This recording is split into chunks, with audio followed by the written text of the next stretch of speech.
গ্রামবাসীরা হয়েছে জোট, নো ব্রিজ নো ভোট এই স্লোগানকে সামনে রেখে প্ল্যাকার্ড হাতে মারনাই সুই নদীর ঘাট থেকে মিছিল করে এসে পঞ্চায়েত দফতরের বাইরে বিক্ষোভ দেখালেন এলাকার কয়েক শতাধিক বাসিন্দা। বিক্ষোভে সামিল হতে দেখা যায় এলাকার মহিলা ও শিশুদের। সকলের দাবি মারনাই সুই নদীর ওপরে অবিলম্বে কংক্রিটের ব্রিজ নির্মাণ করতে হবে।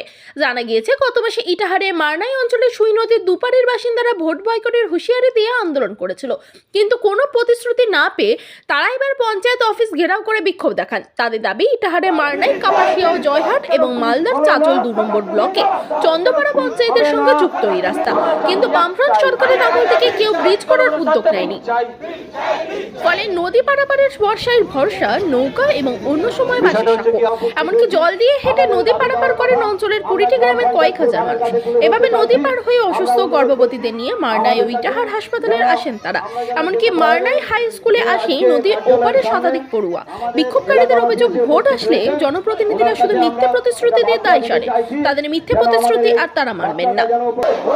আমার নাম মমতা হালদার। আমরা কিসের জন্য আসি? ব্রিজের জন্য। কোথায়? মারনাই ঘাটে। কি সমস্যা? সমস্যা আমাদের নৌকাতে যাতায়াতের অসুবিধা হয়, যখন জল কমে যায় তখন কাদা হয়, মোটরসাইকেল নিয়ে পড়ে যায়, কারো হাতও ভাঙে যায়, বলা যাবে না। এগুলোই আমাদের অসুবিধা। তো কিছুদিন আগেই তো আন্দোলন করলেন। কিছুদিন করেছিলাম, কই কিছু করলো প্রতিশ্রুতি পাননি না। তো আজকে কি করছেন? আজকে ওটাই করছি আমরা। আমাদের মারনাই গ্রামের সব কিছু, পঞ্চায়েত এখানে আমাদের, হসপিটাল এখানে আমাদের, রেশন এখানে আমাদের, হাই স্কুল এখানে আমাদের, কিন্তু ব্রিজ হচ্ছে না। না, কিছুই হচ্ছে না। আপনারা ব্রিজ না হলে কি করবেন?